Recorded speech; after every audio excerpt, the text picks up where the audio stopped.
Okay. We made it. What is up? What's up? What's up? Welcome back. So I wanted to check this out. This situation with this mother that was sentenced today for, I don't have that camera. I don't know why that's not set up. I guess I have to figure that out at some point. But yeah, anyway, this mother was sentenced today for leaving her child, I think 16 months, or forgot how many months, toddler, baby alone for 10 days in the house. Went on vacation and abandoned the child.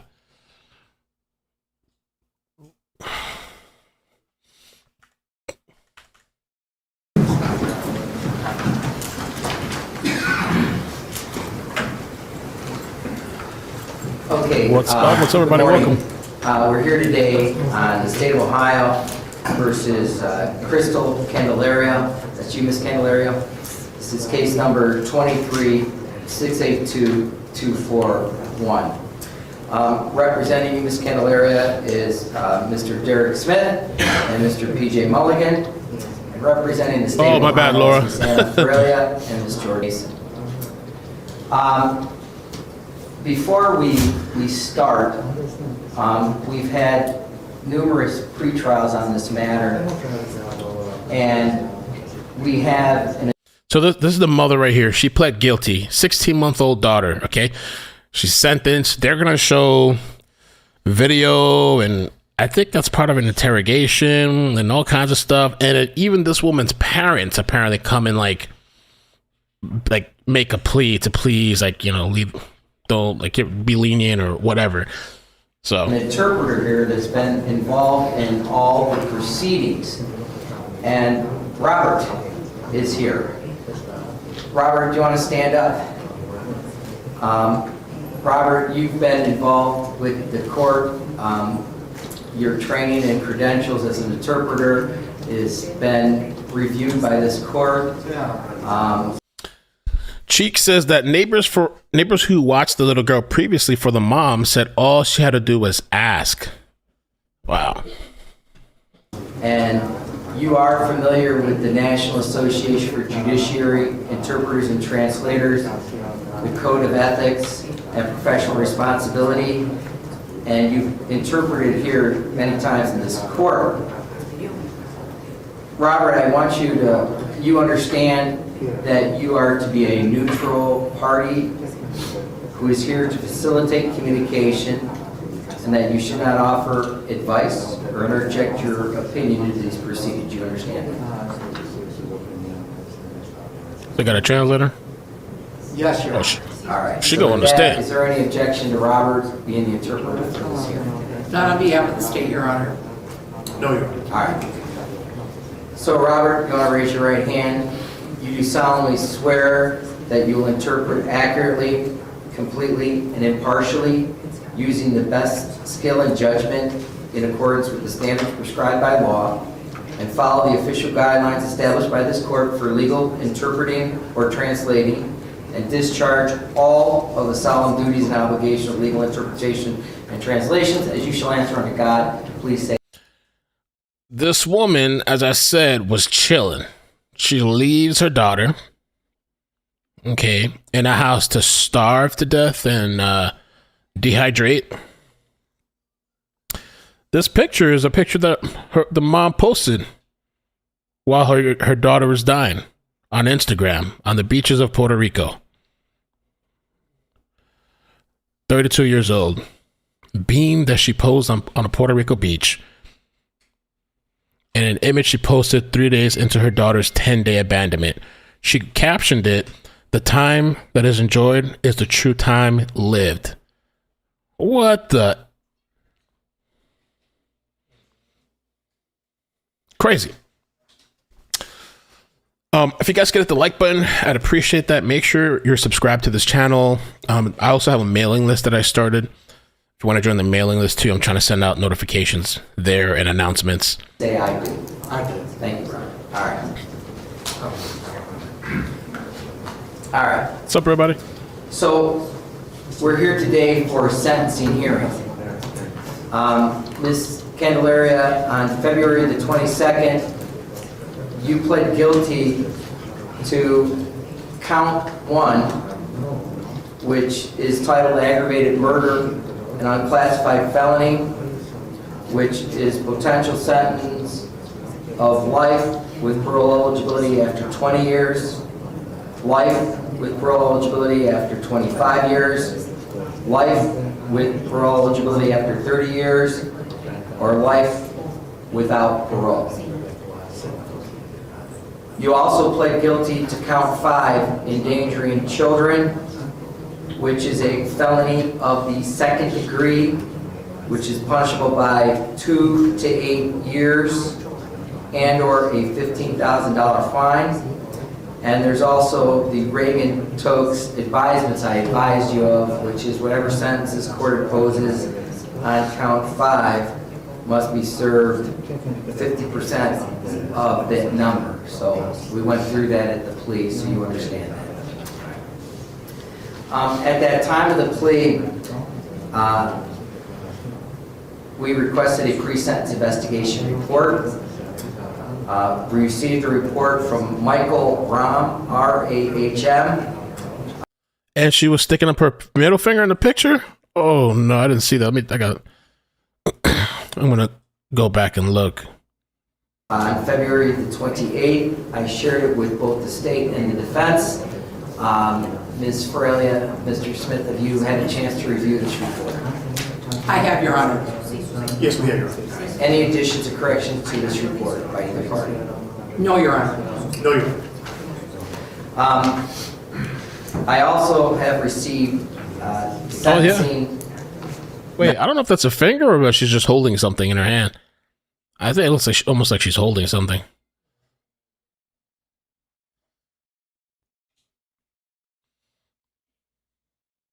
Memorandums and mitigation reports from the defense by Mr. Smith and Mr. Milligan. And I also received a state sentencing memorandum by Ms. Ferrelia. With that being said, is there any additions or corrections that this court needs to review? With regards to the briefs, no, Your The Honor. briefs, yes. No, Your Honor. Ms. Candelario, are you ready to proceed to sentencing? Yes, Your Honor. That being said, this is a procedure we're going to follow. I'm going to turn to the state first. Ms. Ferrelia, you'll put on your sentencing Riley, what's up? Thank you for the... hearing. I think it's coins is what they're called. Present evidence and I hope you're doing good. back statements. And then when I hear from the state and all the state's representatives, I'll turn to Messaged the me yesterday, defense. right? I'll hear from you, Mr. Smith, and I forgot, anyone who wishes to speak on behalf of Ms. Candelario. And then I'll hear meant to- from you, Ms. Candelario, and then I'll impose my sentence, okay? That's how we're going to operate. So with that being said, Ms. Ferrelia, are you ready to proceed? I am, Your Honor. Thank you.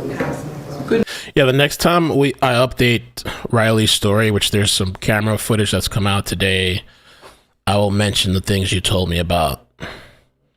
I'll save this stuff on my computer and I'll mention it on the next live. Good morning, Your Honor. We're here on a very tragic case.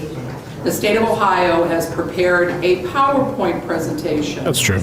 Because the state wants you, when you impose your sentence, that you look at Kristel Candelario's actions. And anybody that knows me or has been in this courthouse would know that I talk about actions in all my cases, because as adults, we are responsible for our actions and there are consequences to our actions. So let us begin on this fateful day that Jaylene Candelario lost her life. If in fact we would have gone to trial, the evidence was going to show that Kristel Candelario left the state of Ohio on 6/4/2023. She leaves because there is a receipt that's found in her car that she is in Taylor, Michigan. Unbeknownst to Ms. Candelario, her neighbors had Ring doorbell, and the Cleveland Police Department Homicide Unit has gone through 648 hours and videos of the Ring doorbell, which you're going to see in this presentation. With regards to Ms. Candelaria, she returns to Cuyahoga County on 6/6 at 7:41 a.m.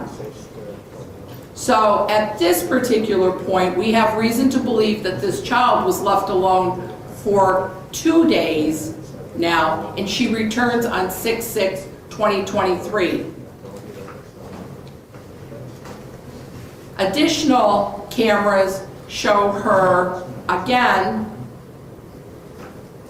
at 11:51 on 6/6 and on 5/24 of 6/6. She is taking a suitcase and now leaving Cuyahoga County. We have a map and a flock camera which shows her on, I believe it's Lafayette and Charter, northbound, at 6/6 at 20:05, which is 8:05 p.m., and that's a flock camera. Through the search warrants, we were able to retrieve her Spirit airline tickets that showed her departure and her return from Puerto Rico. She was gone from 6/8 to 6/11. Wow. And it's interesting, Your Honor, because in the defense memorandum, it says that her abrupt stopping of medications played a significant role in her ability to function as a parent and make sound decisions. So when we look at, these are items from her phone. I wonder what kind of medication she was on. What kind of, I don't know, right? Like, because she pled guilty. They didn't take this to trial. They didn't try to fight it. I remember listening to that clip from Dr. Grande. What would be her excuse for, leaving this little baby 10 days, posting pictures, talking to her mother daily? Her actions indicate to us that she is in Puerto Rico. Wow, so all this time, she over there partying, having the time of her life. Having a good time with Wow, friends. what the heck? And that there is not a care in the world about the 16-month-old that was left alone in the pack and play. These pictures show somebody who is showing some discretion and judgment because she's having a good time. Meanwhile, this child is in a pack and play. She returns to Detroit, and while she is in Puerto Rico, the detectives were able to locate on the Ring doorbell that on 6/9/2023 at around 1:04 a.m. in the morning that you hear this child crying.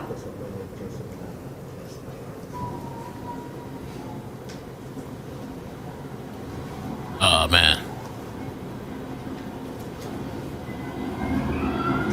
Wow.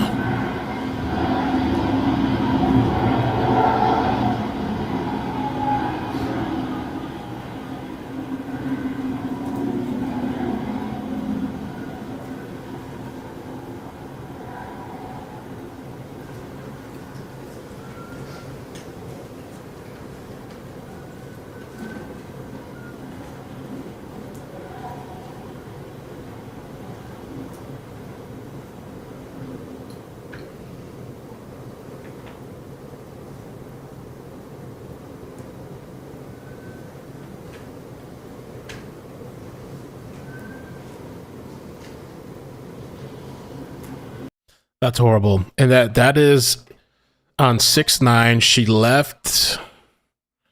When did she leave? She left on the 6th, I believe. I just had the timeline here, and she left on the 6th and came back on the 16th. So this is 3 days into it, and you can literally hear the baby crying on a Ring doorbell.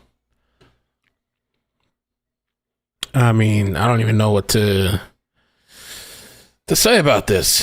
It's just to die like that, hungry, starving from dehydration and starvation.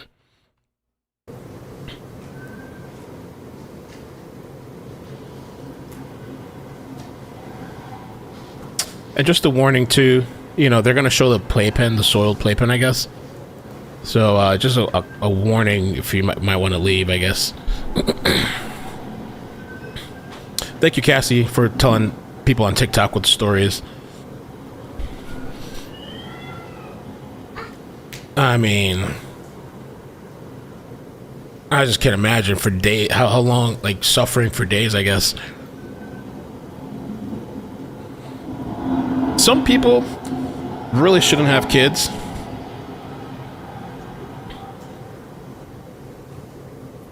They have a child and nothing in their life changes. They continue like they could still, like there's no type of responsibility.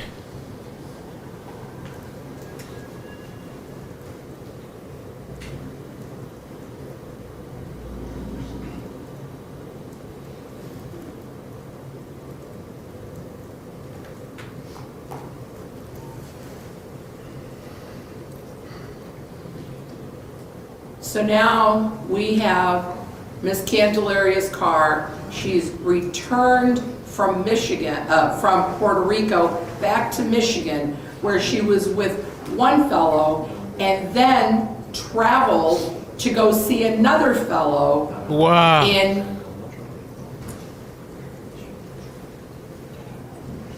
Traveled to Imlay, Michigan to be with another fellow.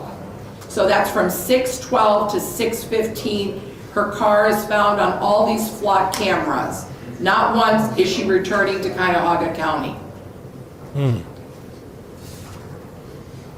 Now we turn our attention to June 16th at 7:36 a.m. She is back in Cuyahoga County. Her car reappears in front of her house. Like nothing. She goes in and she finds her daughter dead.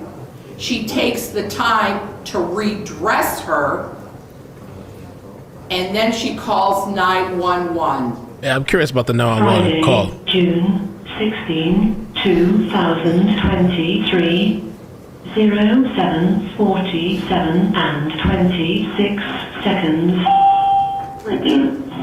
Please release the country code. Come on, Union Police, Fire, or EMS.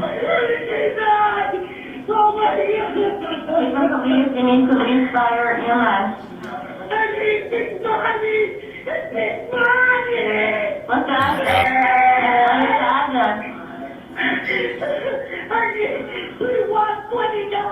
West 97. 129 West 97. Hello?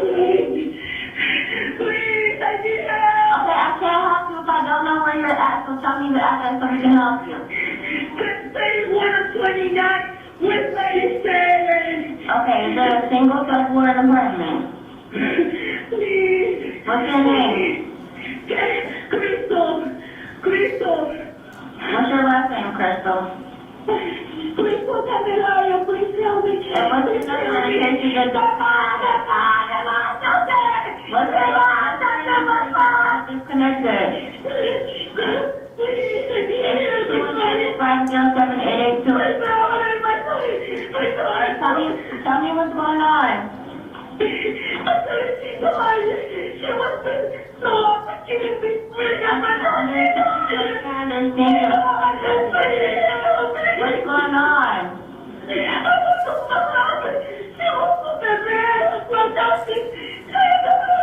Okay, now, let me give you the calm down. I need you to tell me what happened. Okay, I'm going to give you a few moments to calm down. Chris, Please listen to me so I can help you. She don't respond. She's white. She's white. Who's white? She went to her husband at 6:30. I couldn't speak English. I'm understanding you. Tell me who's white. Who's white? Please. Your mom? Is that your mom? I got mom. Yes. I got mom. Do you live here? I know he's talking. Oh, your mother is dying? She's dying. She's dying. I don't want to go to school. Stop it, please. I need help. How old is she? She's almost 16 months. Please help me. Okay, I'm going to get you over to Emma. Oh, my goodness. That's where we're supposed to be, okay?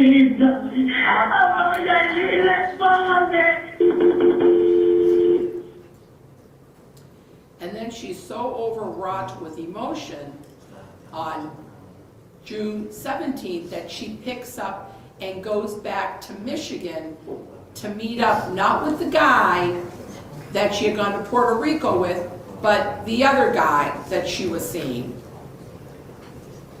And in her house during a search. The one thing I thought was kind of interesting too, she sounds distraught on the phone call, on the 911 call, but the prosecutor pointed out that like she got home and the first thing she did, I think before calling 911 was like redress the baby. So was she hysterically screaming like that while redressing the baby, or was that just for the phone call? I don't know. Search warrant. There was found this notebook that had written harm from neglect.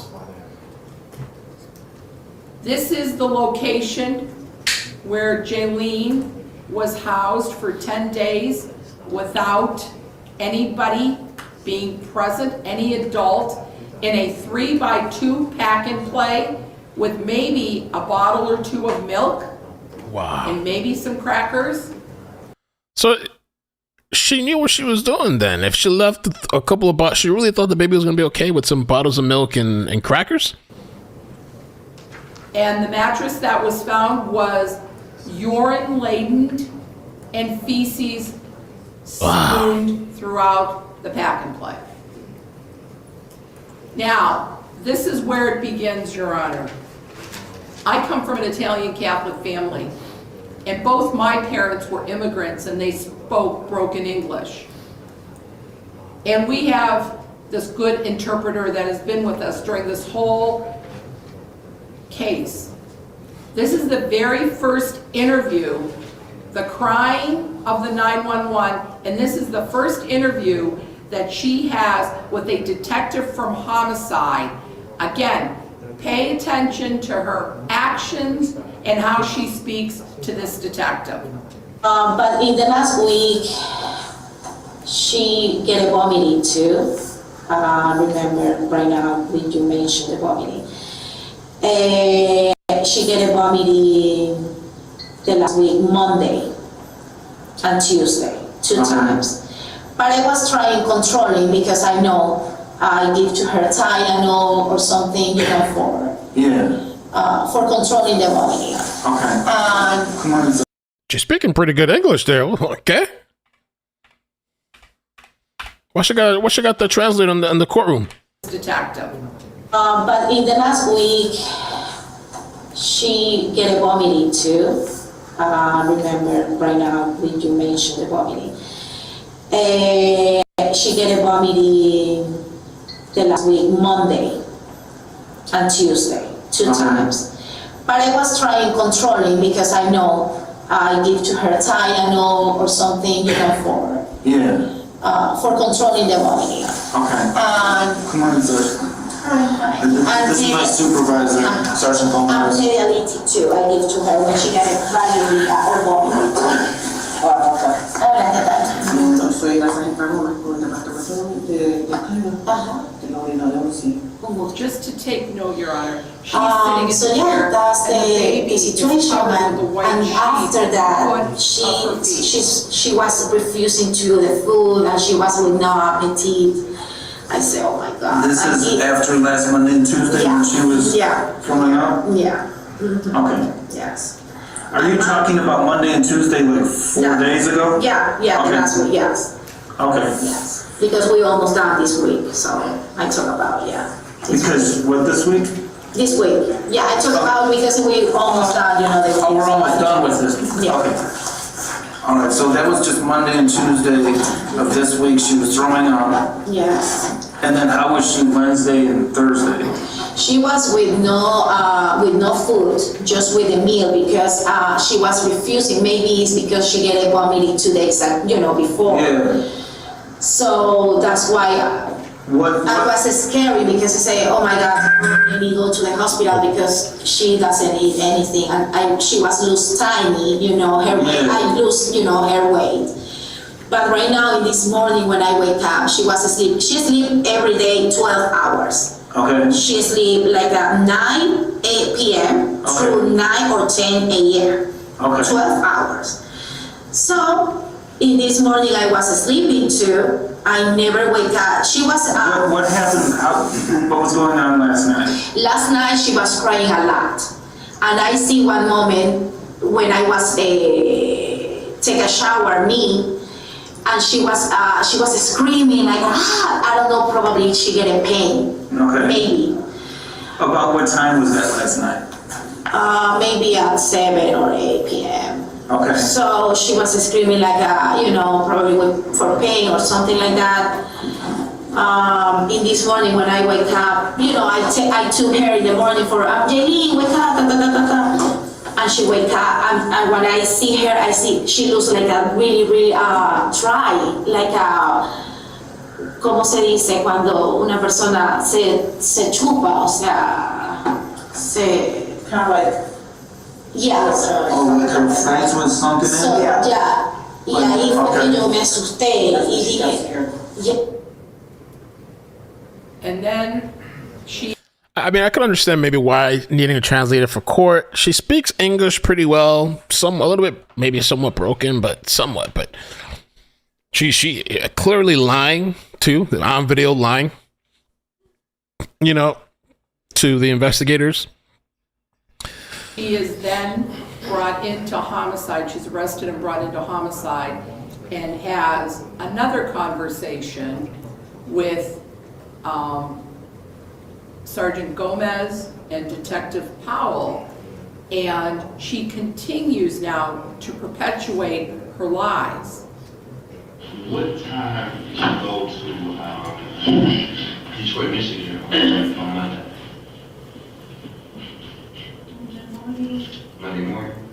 Okay. On Monday morning, what condition was Jaylene in? She was okay. She was okay? Was she awake, asleep? No, she wasn't sleeping. She was asleep when you left? Sorry. You went there on Monday at what time?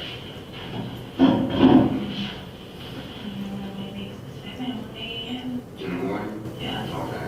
7, 8. Like every day we have another something. Early in the morning? Yeah. But when you left out, Jaylene was sleeping in her playpen? Okay. So, you go to Michigan. What time did you arrive in Michigan? You say through here. ¿A qué hora te llegaste a Michigan? Entonces, horas con 30 minutos. 2 hours and 30 minutes. 2 hours, 30 minutes? Okay. So you get there, when you arrive there, who do you meet up with? ¿Qué tú te encontraste? Yo llegué a un hotel, pero yo trabajaba de Uber y yo me puse a trabajar directamente. Now she can't talk English now, I guess. All right. There's some people out there like that too sometimes that conveniently, I don't speak English all of a sudden now, right? But they know how to speak it or somewhat can talk it, but in a time of trouble, all of a sudden, I don't speak English. She stayed at a hotel and she right away started working at Uber. Pero ya después fui a visitar a otras amistades alrededor. she went to visit some friends. Y Who did you go visit? amistades. Who? Give me a name. David, that's the name. David? Yeah. Later. So you arrived at 2 hours later, you get a hotel. Where did you stay? No me recuerdo bien en la ciudad que él estaba ni el hotel. Okay, come on. You está guiando to Detroit, Michigan, you don't know what city, you don't know what hotel, you gotta come out with something better than that. No, Okay. pero el hotel de donde él se estaba hospedando, No, Super Gay. where you were staying, not David, where you were staying. We're not talking about David. Super Gay, that's it. Super 8? Yeah. All right, so you arrived 2 hours later, you said it's Super 8, you mentioned something about Uber. Yo estaba trabajando en Uber, sí. She was working Uber. Why would you go, hold on, why would you go work Uber in Detroit, Michigan, Porque yo instead of doing it here in Cleveland, Sí, porque where your daughter is? yo también trabajaba aquí en Uber, aquí en Cleveland. Okay, but why go there, not do it here? Why not do it here? Your daughter's here. Porque me iba a ver a mi padre también en Michigan, She entonces was working some aproveché. friends over there in Michigan, so she took advantage of the fact that she was over there to visit people, she worked over there. Pero no era siempre que lo hacía. But not always. That's not, she didn't do that always. And don't take this the wrong way. At what point did you think that it would make sense to leave her here while you go to Detroit? Él dice que no toma esto de la manera mal, pero ¿en qué momento tú pensaste que está bien, Por pasear, por to travel? por pasear, Why not travel with you? ¿Por qué no llevaste a ella contigo? porque yo pensaba regresar el viernes y ya quedarme con ella, o sea, era algo rápido, eventual, que no. She said that because she had planned on returning on Friday and spending time with them, so Porque no me iba a quedar en la casa de nadie. she Como, wasn't gonna stay in anybody's house. But why not bring her with you if you already knew that she had a condition going on at the time? Si tú sabías que ella tenía una condición y estaba enfermita, She needed ¿por qué no llevarla contigo? porque por eso mismo, por yo pasear, por She wanted to have a good time and travel. And this is the second interview that she had. Cash in your wallet to purchase the second thing. But you took out money from the ATM machine, that's what you used. siempre la uso All para right, eso. so let's just start, we're gonna wrap up some stuff here real quick. Okay, so, you were at your house in June 16th, okay, the day we were there. You woke up at 7:20 in the morning, right? Él me estaba diciendo acerca de que tiene todo mi seguimiento. Tengo que, Él me dijo hace un momento, bueno, en inglés, ¿qué tiene que? que todavía tengo mi seguimiento de donde yo me movilicé y todo eso. Yeah, we have you on video, your car coming home at 7:36 in the morning. What time are we gonna see you leaving your house and when? What's the video gonna show us? When we look at this video some more, Okay, okay? yeah, Cuando nosotros empezamos a bailar el video, okay? ¿Qué ese video nos va a enseñar a nosotros? ¿A qué hora tú saliste de tu casa y cuándo? Nos está enseñando tú regresando a las 7:36 de la mañana. Pero a qué hora tú te fuiste. ¿Y qué día? Piénsalo bien, porque el video, el video no miente.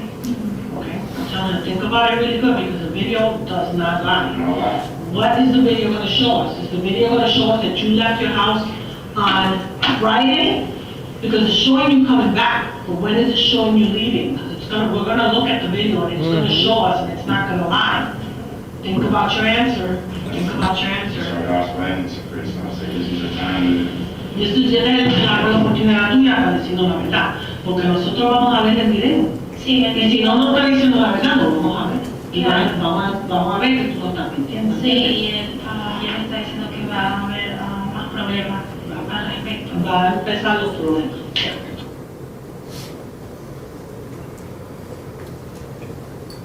So, Your Honor, with regards to Jaylene Candelario, she died a very awful death for being 16 months old.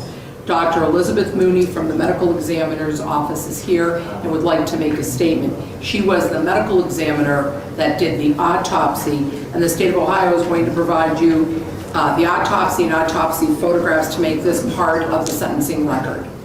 Dr. Moon? For the record, we'll call this State's Exhibit State's 1. Exhibit 1 to the court.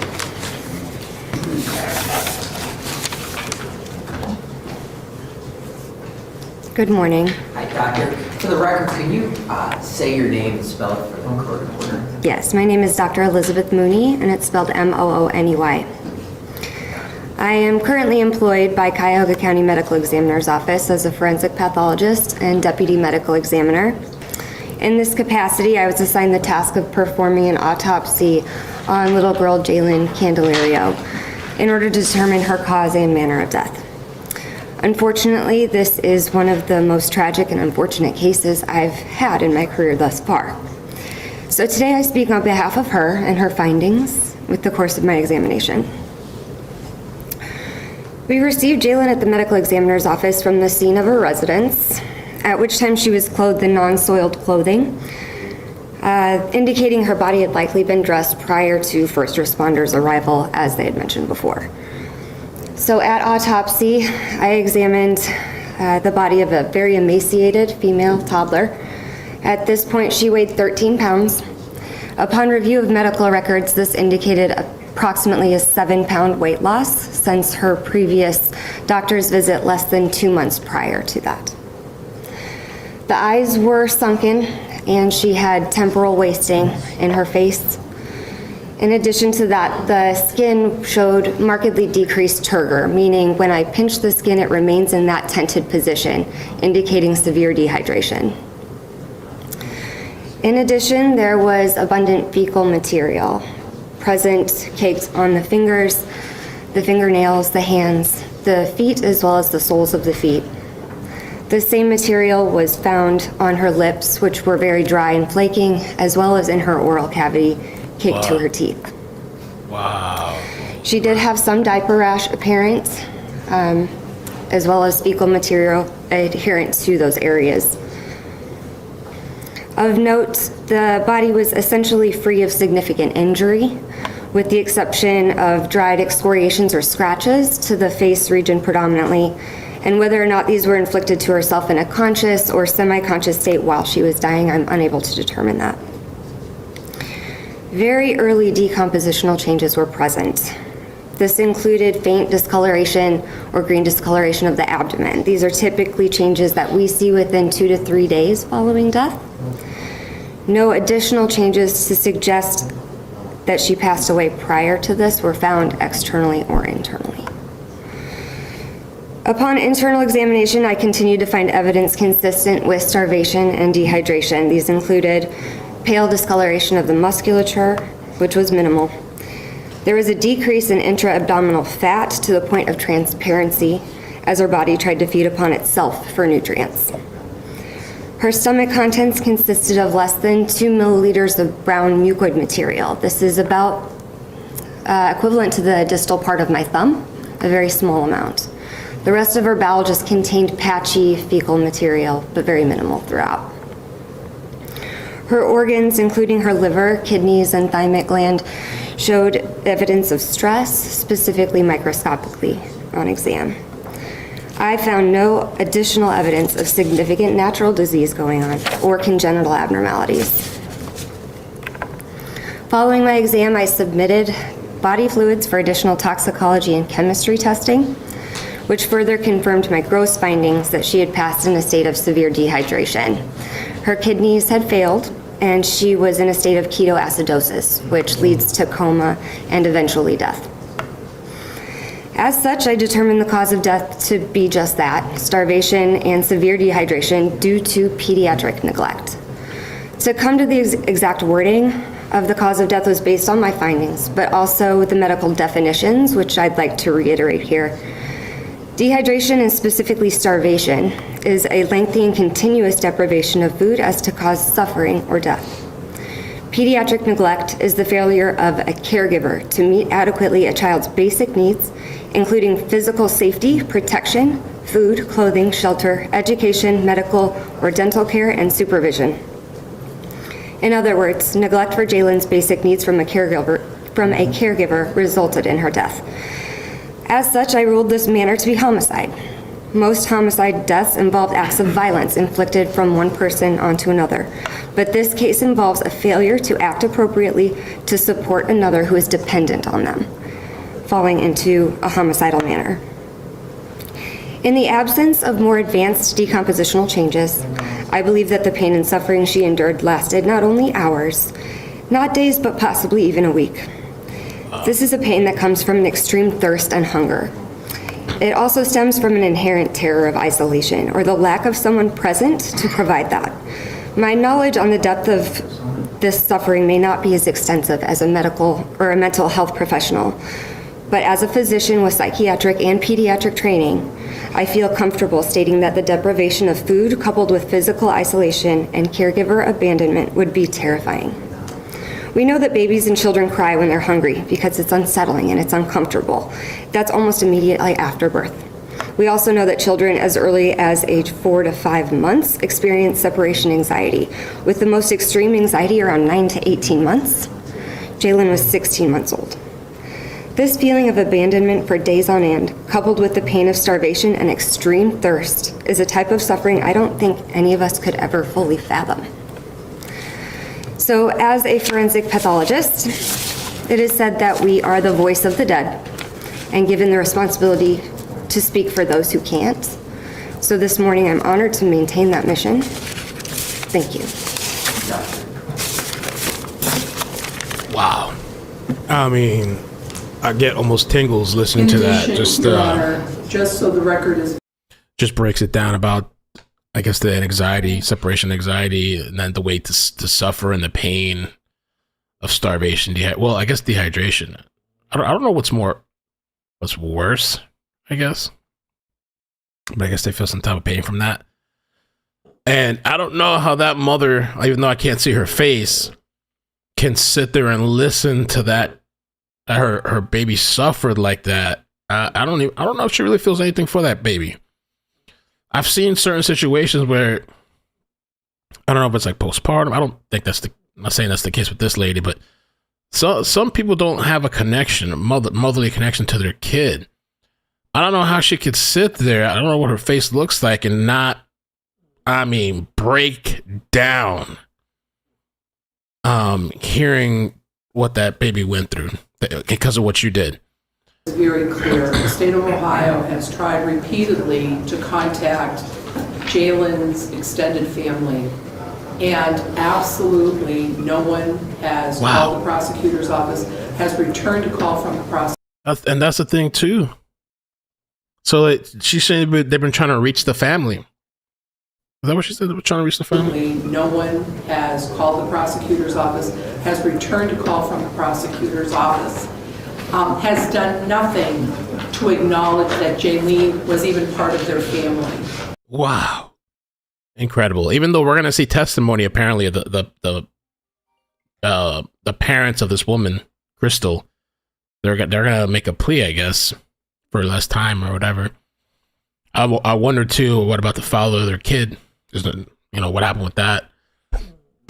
So if people come in this morning, it's going to be on the side of Kristel Candelario, because on the part of Jaylene, in addition to Dr. Mooney, who speaks for the dead through autopsy findings, Sergeant Teresa Gomez and Detective TJ Powell are going to speak to you. As you also look behind me, it is law enforcement, whether it be from Cleveland Homicide, from the FBI, from the district, from EMS. These are all the people that participated in this case, and that they are here to be the family for Jaylene Candelario, because her own family did not have the courage to call the prosecutor's office and ask what was going on with their case. They were more concerned with their own daughter. Wow. Wow. That is, I like this prosecutor. TJ is going to, Sergeant is going to speak first. Do you want her to come to the podium? Absolutely. Same thing, Sergeant, just say your name and spell it for our court reporter so she can have an accurate spelling. Teresa Gomez, Teresa Gomez.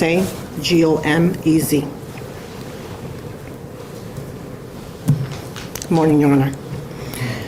Your Honor, thank you for allowing me to be the voice for Jaylene Candelario, a beautiful angel whose life was cut short for no good reason.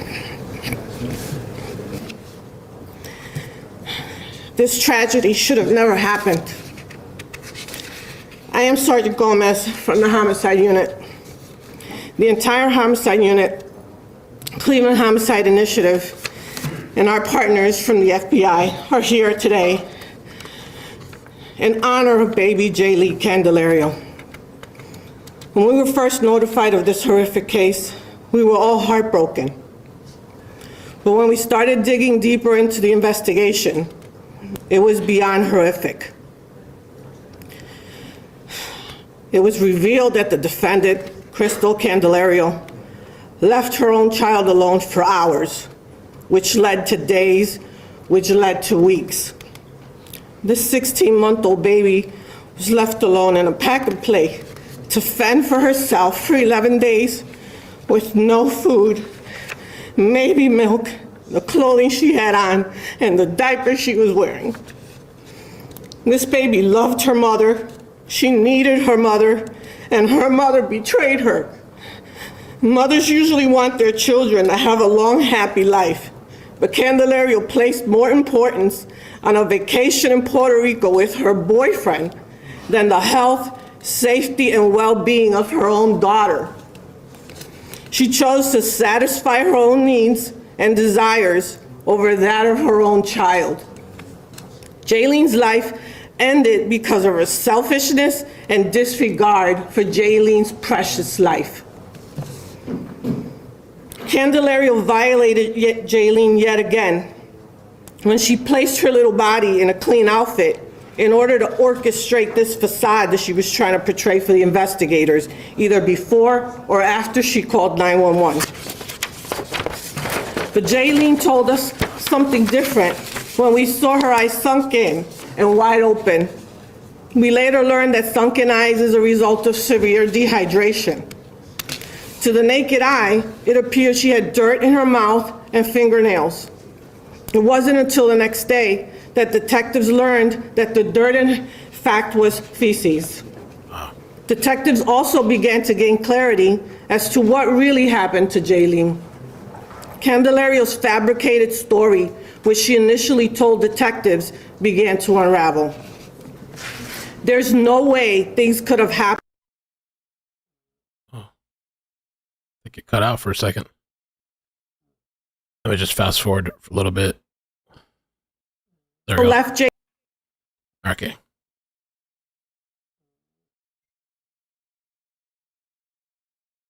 left Jaylene by herself for more than 10 days. Many hours of video surveillance revealed all of the comings and goings of Candelario from June 5th through June 16th of 2023, when she discovered her daughter deceased. Investigators watched a total of 628 surveillance videos, which also included audio. On June 9th, audio surveillance captured the final time Jaylene is ever heard crying. Myself and the people sitting behind me, many who are mothers and fathers, are tormented by the thought of what Jaylene endured and what her last hours on earth were like. Any of us and thousands of others would have jumped at the opportunity to take care of this beautiful little girl. Jaylene died a long and agonizing death, afraid and alone, while her mother enjoyed the beach and sunshine. This is a case that myself, all the people behind me, and everyone around the world will have branded in our minds and in our hearts forever. Jaylene took her last breath, and our only hope is that Jaylene found herself in the arms of Jesus, feeling his warm embrace and love, something she did not receive from her mother. Jaylene, You will never be forgotten. Thank you, Your Honor.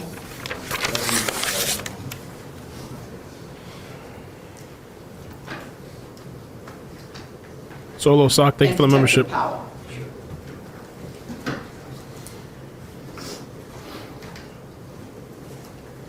Same thing, Detective, if you don't mind, just please say and spell your first and last name. Yes, Detective T.J. Powell. I wonder if that's the same guy we saw, I think. Maybe I'm not, maybe not, I don't know. That gave the interview? It could be.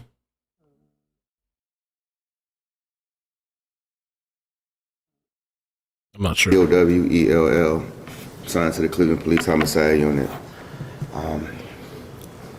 I was the lead detective investigator on this case, and I can honestly say, Your Honor, in my 17-year career as a Cleveland police officer, this by far is the most horrific case I've ever had to investigate. Now, I've been a detective for 10 years. First and foremost, I want to thank the entire homicide unit, the entire Cleveland Police Department, prosecutor's office. As you see, we're here, we're Jaylene's voice. Unfortunately, there's no family on our side, but we're her family. I wrote a short poem, just something in commemoration of Jaylene's life. J is for the justice that'll be received today. A is for the angel wings she earned on that joyful day. I is for the incremental repetition, build-up of suspense for an innocent bystander's death that clearly makes no sense. L is for the lack of love while alone for 11 days. Y is for a young life that was taken away. N is for new eternal life Jaylene gained on that day. No child should ever have to die this way. Jaylene's life truly mattered. Unfortunately, she died trying to survive off of her own urine and fecal matter. Wow. Oh, that's it. Lastly, It's too much, man. It's too much.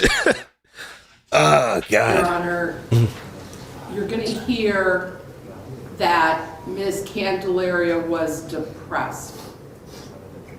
And this is this is what I've been wondering too. What in the hell is gonna be the defense's, claim as to why this happened? No one more than I appreciate mental health and mental health issues and the programs that this court and my office have tried to implement to help folks with mental health. This is not the case here. This is not the case at all. Her actions speak louder than words. She had the wherewithal to leave Cuyahoga County and drive to Detroit, to be not with one man, but with two, let alone leaving a child, her own flesh and blood, in a pack and play.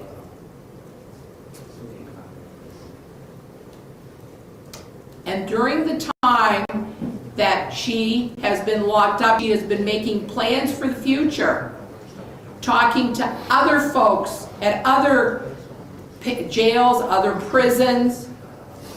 She had a conversation, which I find more disturbing than not, but on November 26, 2023, instead of wrought with emotion, wrought with guilt, crying about the death of her child, she's talking with a friend about her trip to Puerto Rico and what a blast it was and how much the car cost. And they got a truck versus a car, even though it was more expensive. And they were concerned about the other woman that was on the trip because she liked to spend money. And they spent money on food. There was never mention about her daughter in her phone calls. And in fact, on January 6th of 2024, she's talking to her mother, who she repeatedly talks to. And they talk about God. God is forgiving. God is this. You also have to take responsibility for your actions. And God isn't in the courtroom. That's why we have judges, and that's why we have the law, because we have to follow the law. But this is what she says, because, you know, she wants to make us believe that she doesn't understand the English language. She goes on to say, there are people who have gone free here, killing people. I mean, imagine. I mean, intentionally, and mine was practically an accident. I mean, because it was not like I did it intentionally.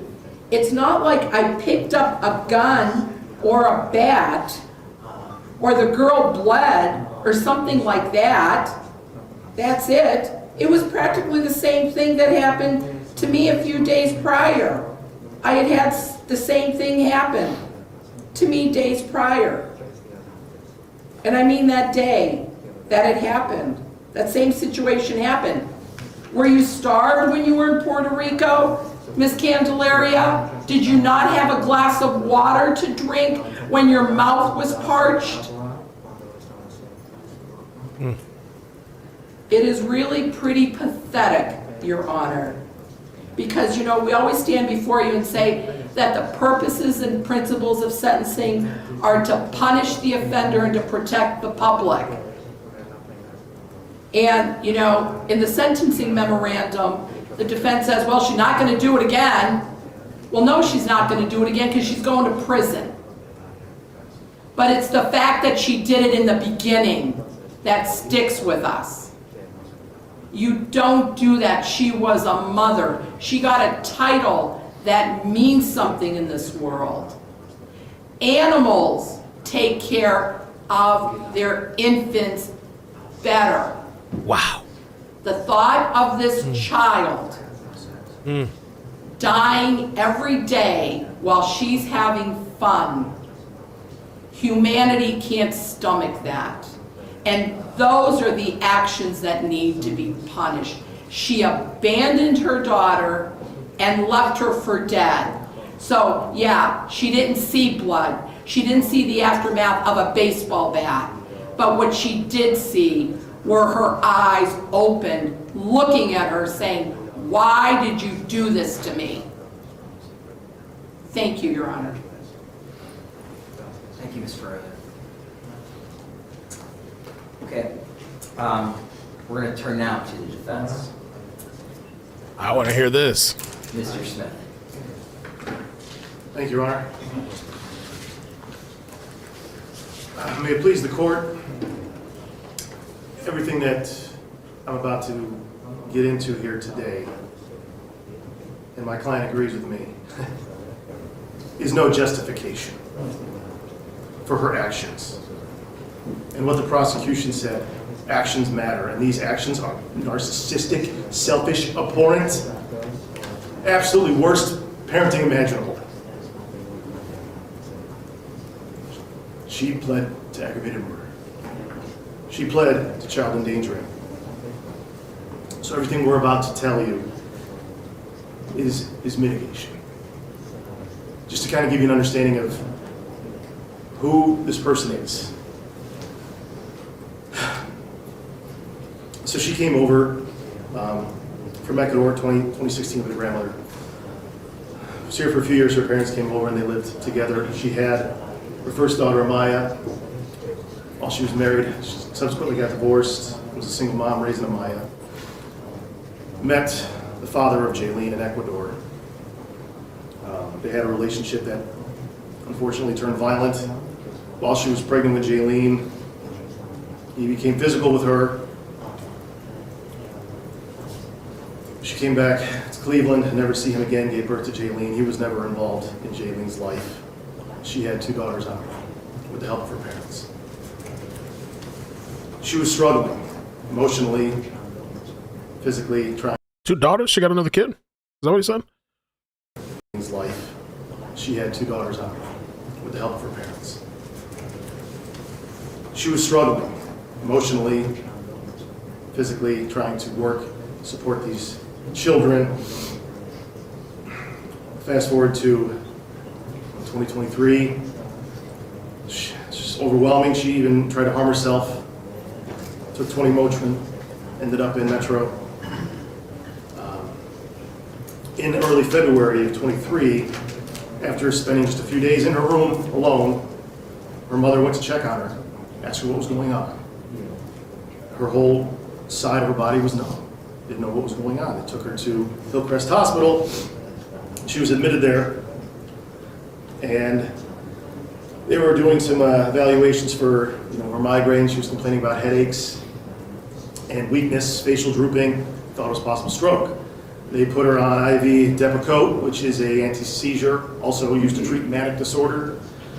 And at the end of the day, after evaluations, she was clean, nothing wrong with her brain. They gave her oral Depakote and Effexor, 2 antidepressants, and sent her home. She was not very clear on what those were, but she was taking them supposedly as directed. And then she returned to Hillcrest Hospital again in March, and there was a note from the doctor saying that she should have had plenty of Effexor, but she's saying that she's out and she needs more, and she's coming back with these same problems. So they had her evaluated again, and they were saying that her anxiety and her stress was the trigger for these physical manifestations to what was happening to her, for the loss of sensation in the side of her body, the numbness.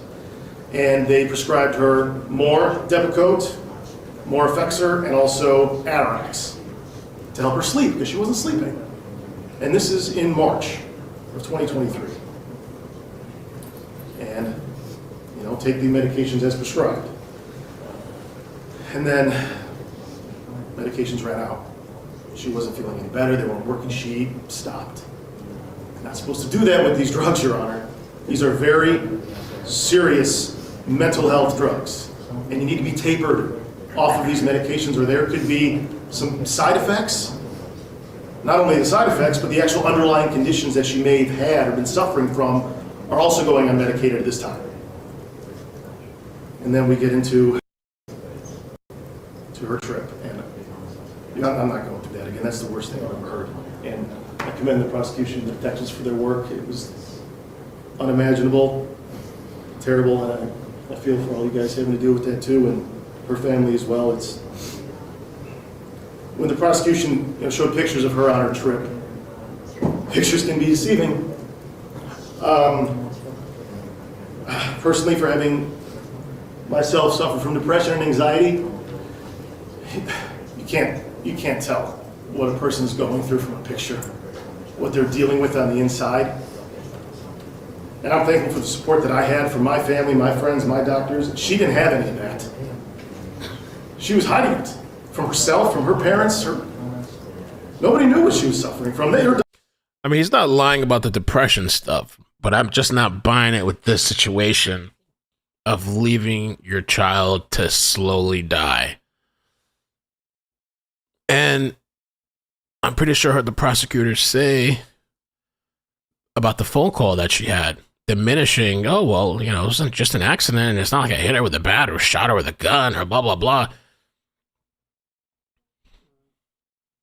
Doctors even thought it was migraines and possible strokes. And to be honest with you, when I first met her, Your Honor, after this happened in June, I met a person that was devoid of emotion. Just after hearing what had happened on the news, and then I get the call, she wants to meet with me, and I go talk to her, it was not what I expected. She had no emotion. She couldn't explain anything. I had no idea who I was talking to. But I'll tell you right now, this is not the same person. This person now is compliant on her medications. She's been taking them through the prison throughout the whole time that she's been in here.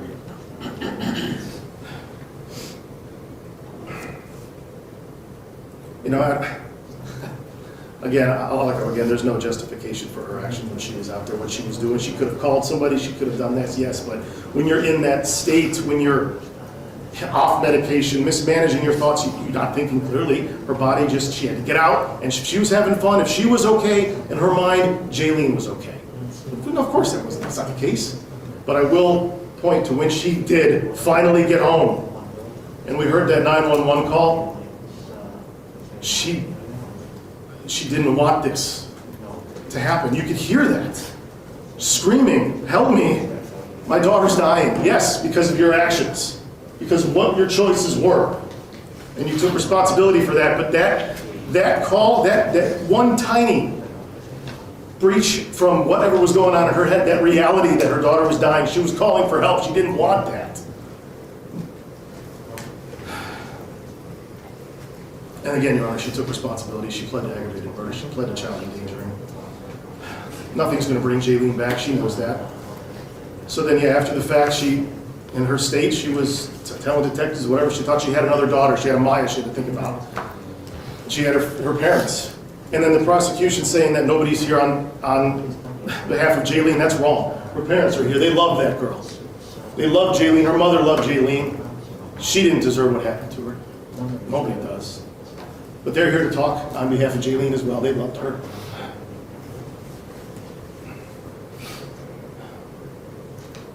So this time around, I'd like to call her parents up to sit. Sure.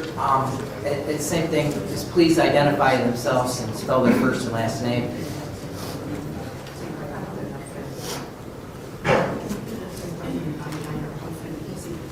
Do we need an interpreter? Yes, sir. Robert. Are you okay? All right. Good morning. I'm going to ask, would you like to go first then? Identify yourself. Yo solo voy a hablar. She's just going to Yo talk. solo voy a He's hablar. just here. Oh, okay, got it. Va a Sorry. hablar de esto. No, Luis. Yo. Muy bien. Can you please say your name? ¿Puedo indicar su nombre? Katie Torres. ¿Mi nombre? Katie Torres. Okay, and can you spell it for the record, Robert? Puede leerse de K con K, ¿cierto? K. K-A-T-I-Y, ¿cierto? K-E-T-T-Y. K-E-T-T. K-E-T-T-Y. ¿Y Torres con S o? Con S. Torres, T-O-R-R-E-S. Okay. And present with her is her husband and his name? ¿Y con ella es su nombre, señor? Tu nombre. ¿Cómo? Tu nombre. Clever Candelario. ¿Cómo? Clever Candelario. Clever Candelario. Él no Clever. escucha bien. Él no escucha bien. Tiene un problema de audición. This gentleman has a hearing problem. Okay, that's fine. Ok. Okay, Clever con C. Con K. Con K. K-L-E-B-R. K-L-E-V-E-R. ¿Y el apellido? Candelario, con C. Candelario. I was screaming. I was saying you can hear and you can speak English. Cut the shit. Same as the... You good? All right, good. Okay. Bien, señor. Frase por frase. Excelentísimos jueces de la Corte, Honorable Judge of the Court. con el corazón partido en 1000 pedazos, With my heart ripped apart in 1,000 pieces, pero desde el amor y sostenida por Dios, but speaking from love and maintained by God, estoy aquí para decirle al mundo I am here to tell the world que mi hija salió de un hogar that my daughter came from a home donde se creó una relación de humanismo, where there was relations of humanism, valores, values, creencias, beliefs, afectos, emotions, calidez, warmth, donde lo más importante era la familia. where the most important thing was the family. Kristel creció y se formó Kristel grew up and was educated en un ambiente sano junto a sus padres. in a healthy environment together with her parents, Protegida y amada. protected and loved. Realizó sus estudios en nuestro país natal, Ecuador. She studied and was educated in our native country of Ecuador, Escogiendo la misma profesión de su abuelo y sus padres. and she chose the same profession as her fathers and her grandfather, La docencia. teaching. Sus años de edad adulta fueron marcados Her years as an adult were marked by por problemas de salud física y sentimentales. Both physical and emotional problems Que no siempre terminaron de la mejor manera. that didn't always end up in the best way. Su salud emocional se vio afectada en más de una ocasión. Her emotional health was affected on more than one occasion. Pero entre trabajo, responsabilidades y el día a día, But between her work, her other responsibilities, and her day-to-day life, en un ir y venir, no logró priorizar la importancia de un tratamiento continuo. in the middle of all that, she never ended up prioritizing or appreciating the importance of continued treatment.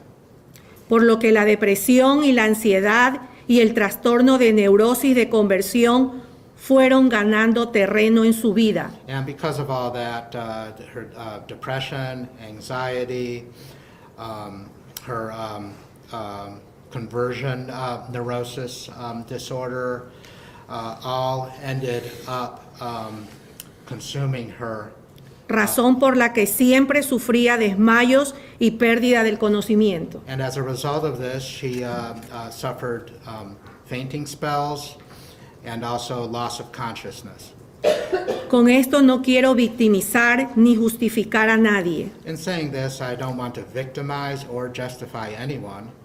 Solo mirar el yo interior de quien hoy está aquí sentada y siendo juzgada. I only want to give a glimpse of the interior person, the ego of someone who is seated here and who is being judged.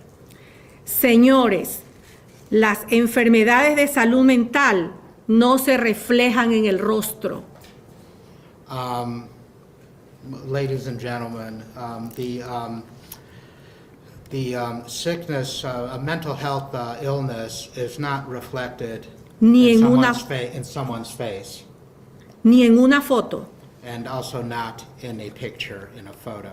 Nacen y se quedan en el alma It arises and remains in the soul. Solo un tratamiento a tiempo y eficaz con ayuda de terapistas y médicos ayudan a mejorarlo. And only a timely and effective treatment by therapists and doctors can help to improve those conditions. Mi hija no tenía calidad de vida My daughter did not have a good quality of life porque ella no podía pausar el trabajo. because she couldn't stop working. Nunca nadie imaginó que este sufrimiento terminaría en tragedia. No one ever imagined that this suffering would culminate in a tragedy. Y hoy aquí quiero decirle a Yailin And here I'm. que eres nuestro ángel, Yailin. I want to say here before Jaylene, our angel, Tu recuerdo vive en nosotros. that your memory lives within us. Siempre te amaremos. We will always love you. Te acuné en mis brazos. I held you in my arms. Tus abuelos nunca te olvidarán. Your grandparents will never forget you. Perdóname, bebé,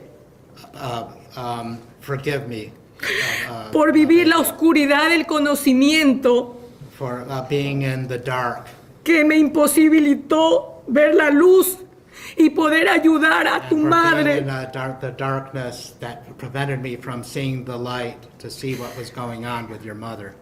Hija querida, cuánto te amo. My beloved daughter, I love you so much. Lamento y me arrepiento I lament and I am por no so haber sorry por no haber detectado lo que estabas viviendo.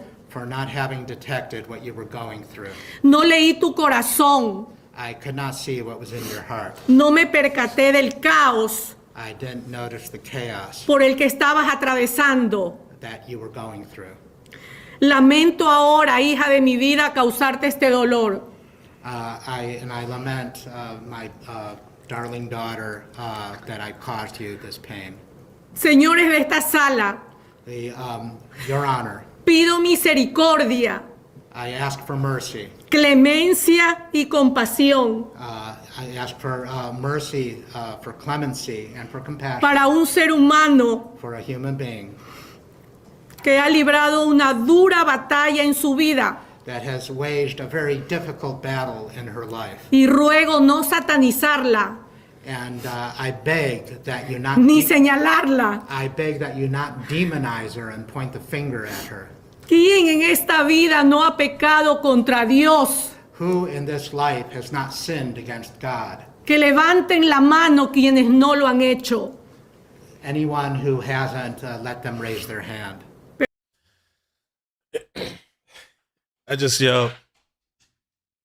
I know that people do this thing too. Like, you know, they say he who casts the stone or whatever, you know,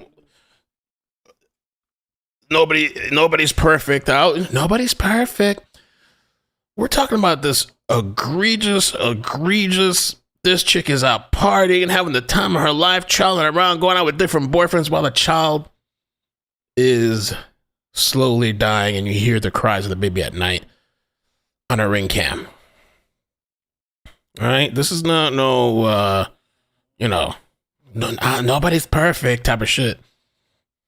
Pero como creemos en un Dios de amor y de bondad, But since we believe in a y de, in a God of love and of goodness en un Dios de perdón, and a God of forgiveness, Él está aquí con nosotros. He is here with us. Hija, te amo. My daughter, I Aquí love estaré siempre para ti. you. We're here always for you. Te voy a esperar toda la vida.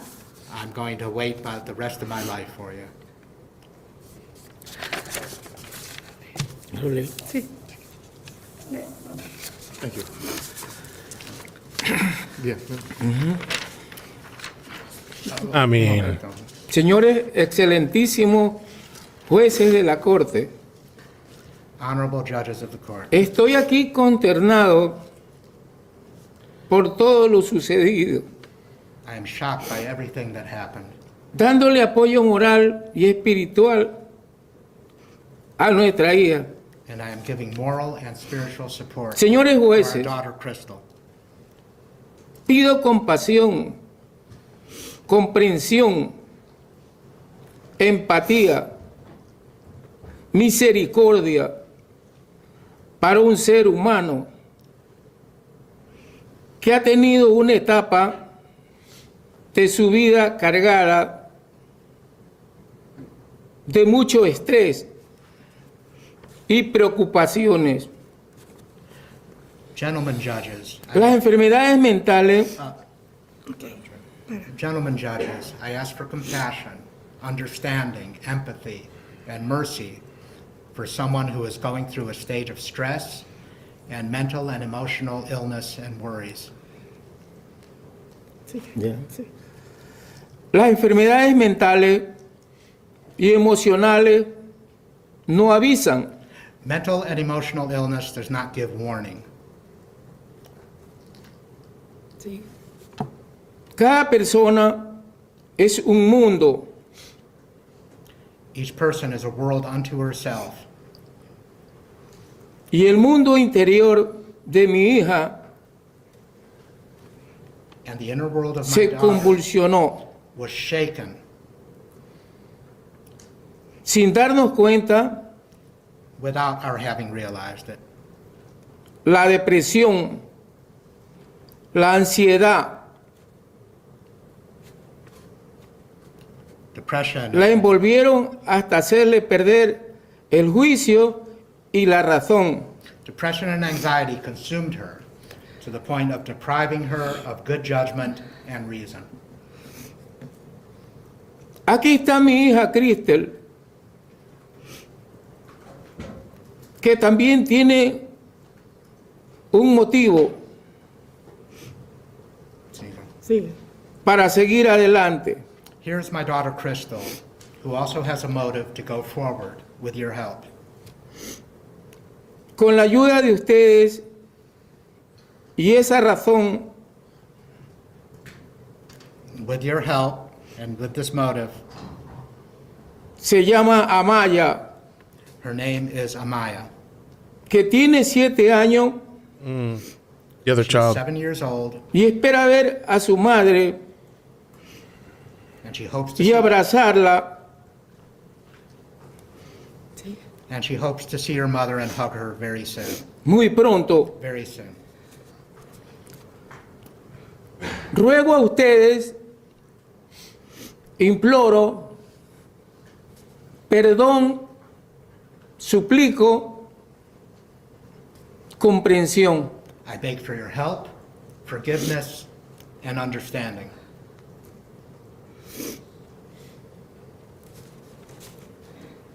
Hija querida, recuerda siempre My beloved daughter, always remember que nunca te olvidaremos. that we will never A Yailin, forget Jaylene, mi amada nietecita, my beloved granddaughter, que tuve en mis brazos, who I held in que my todos arms, los días tenía que yo amanecer cogiéndola a mi nieta, that every quien day extraño mucho, we miss you very much, profundamente. very deeply. Su imagen está grabada en mi recuerdo. I carry her image always within my memory. Yailin es nuestra luz. Jaylene is the light of our life. Amaya es nuestra esperanza. Amaya is our hope. Te amo, hija. I love you, my daughter, Hasta el final de mis días. until the end of my days. Y aquí estaremos esperando por ti. And we will be here waiting for you. Que Dios te dé fuerza, valentía cada día de tu vida. May God give you strength and courage Gracias. every day of your life. Gracias. Thank you. Thank you. Thank you.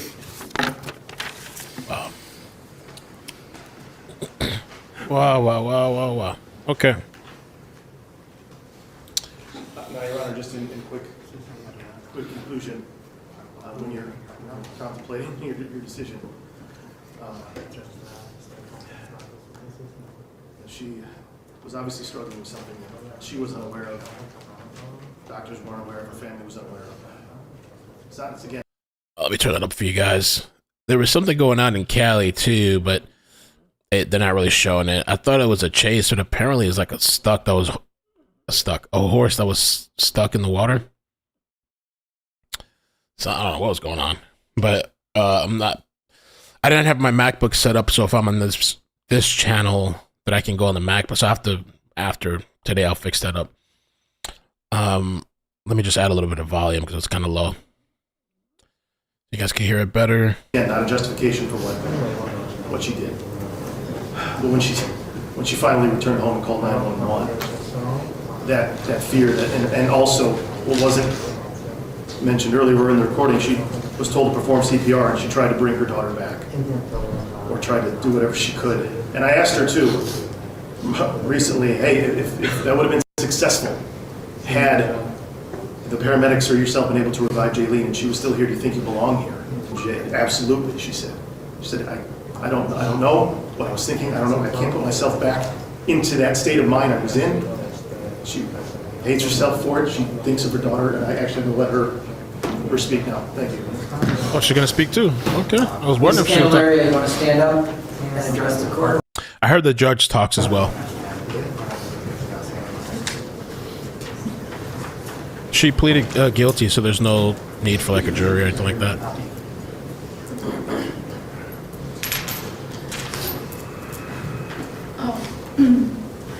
Your Honor, good morning.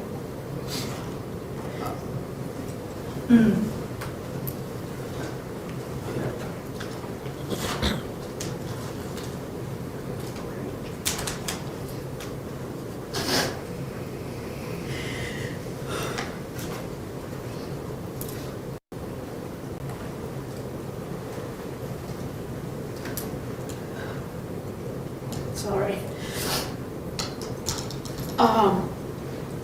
Hay mucho dolor que tengo con respecto a la pérdida de mi bebé Yailin. There's so much pain that I have in regards to the loss of my baby, Aileen. Estoy muy dolida por todo lo que pasó. I'm extremely hurt about everything that happened. No estoy tratando de justificar mis actos, I am not trying to justify my actions, pero nadie sabe cuánto yo estaba sufriendo. but nobody knew how much I was suffering Y por lo que estaba pasando. and what I was going through. Todos los días le pido perdón a Dios y a mi hija, Yailin. Every day I ask forgiveness from God and from my daughter, Jaylene.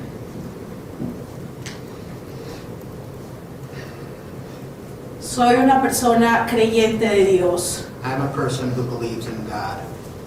y reconozco hoy que todos y todas, muchas ocasiones, somos tentados por el enemigo.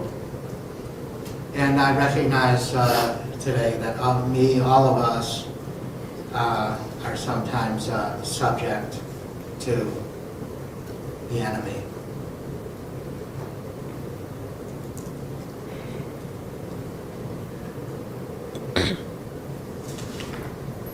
Dios y mi hija me han perdonado. Oh my God. God and my daughter have forgiven me.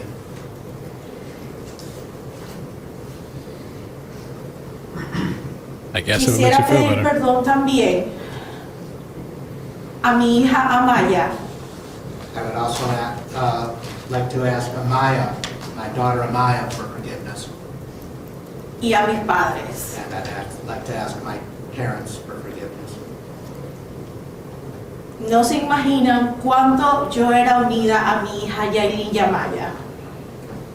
One can't imagine how close I was to my daughters, Jaylene and Amaya, Y cuánto nos amábamos todas. and how much we all loved one another.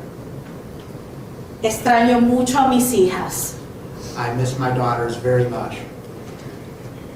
Hoy nada puede devolverme a Maya, a Yailin, perdón. Now, I know that nothing can bring Jaylene back. Y no pasa un día que no deje de pensar en ella. And not a day goes by when I do not think of her. Le pido a Dios que algún día pueda volverla a ver I pray to God that one day I will see her again. y poder retornar junto con Amaya, que es nuestra única esperanza el día de hoy. And I pray also that one day I can be reunited with Amaya, who is our only hope right now. Thank you, Susan. Your honor. Thank you, Your Honor. Anything else, Mr. Smith? All right. Ms. Candelario, you might as well stand up.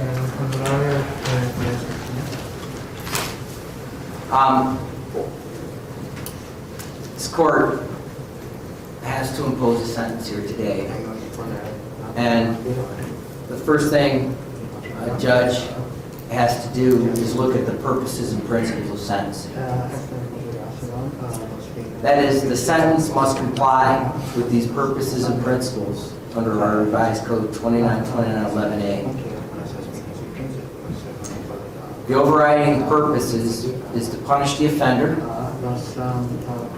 and protect the public from future crime by this offender and others, using the minimum sanctions that the court determines accomplishes this purpose without imposing an unnecessary burden on state or local government resources.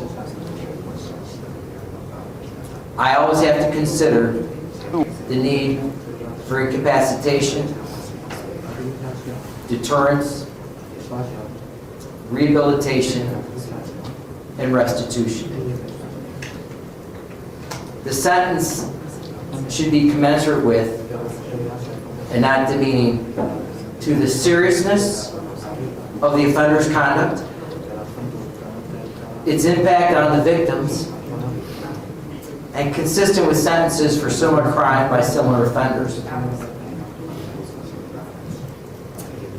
Ms. Candelario, I am not sentencing you today based on your race, your ethnicity, your gender, or your religion. Do you understand?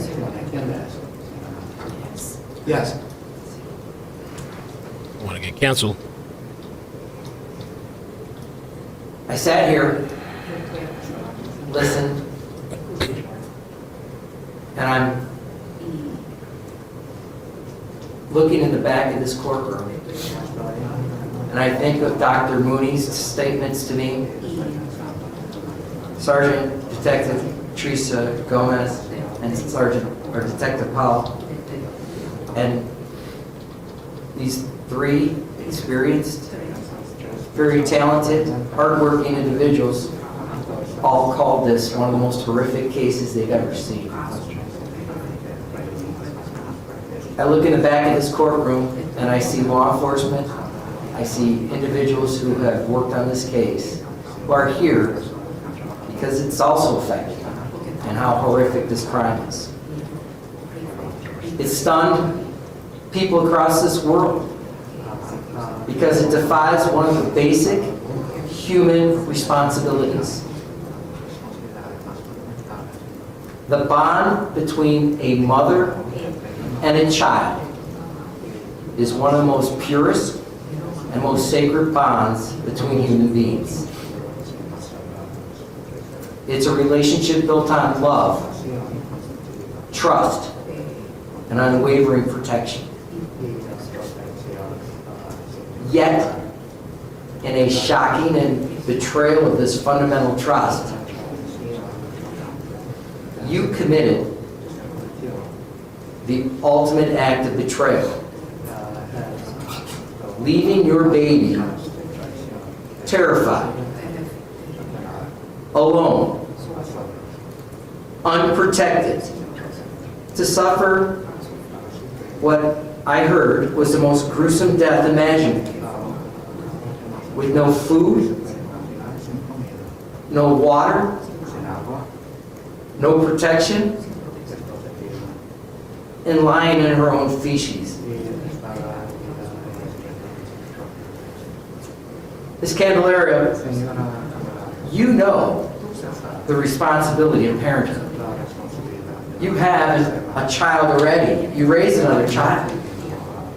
And I've witnessed here before me your parents who showed you love and respect and education. And they came here to help you, to advocate for you, more than what you've done for your own child. The evidence that I've witnessed here before this court shows that this time you simply chose not to be here because you wanted to have fun. You decided you needed a vacation. And what followed was absolute depravity. You left your baby, Jalen, trapped in a pack and play without food and water for 10 days. This wasn't simply an oversight. You could have saved Jalen's life many times. You could have found someone to watch her while you were gone.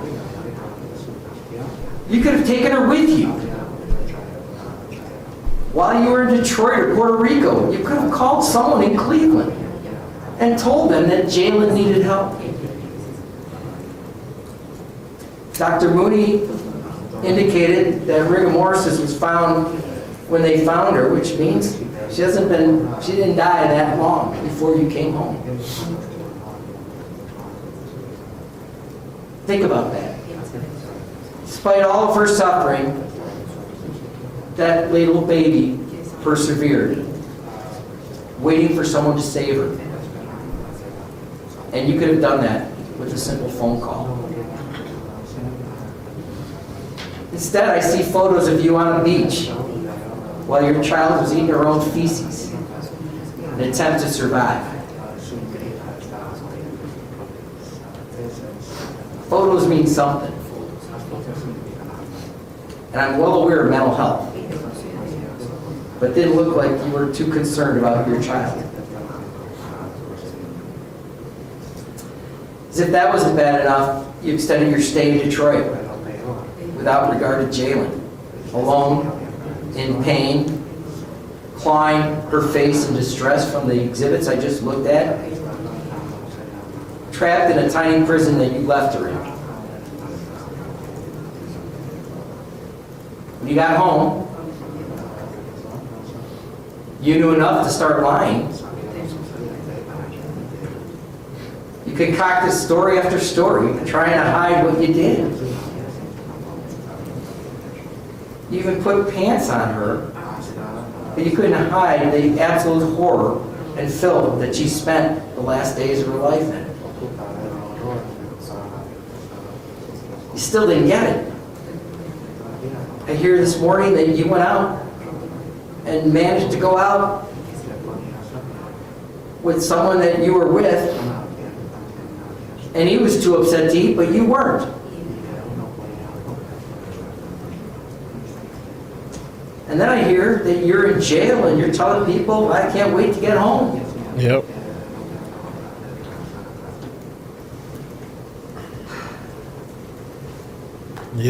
Yep. I look at remorse. I hear, except for the acceptance of responsibility, no remorse.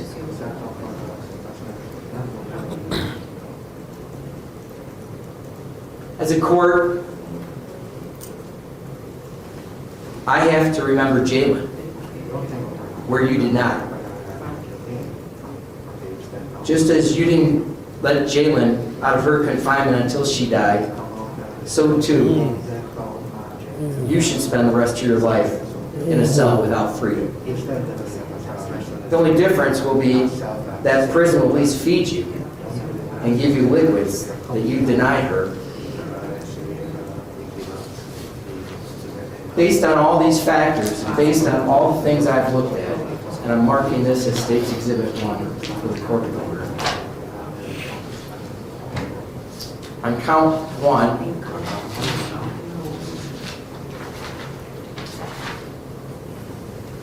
aggravated murder, I'm going to sentence you to life in prison without the possibility of parole. On count 5, I'm going to sentence you to 8 years to run concurrent to count 1.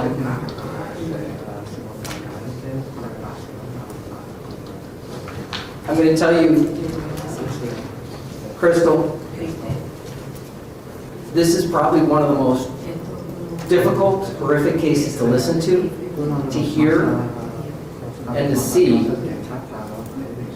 And I can tell you that I appreciate the fact that the state of Ohio presented this matter in a professional way, and the defense has acted in a professional way. You have a right to appeal my sentence. Do you have the money or means to hire a lawyer at this time?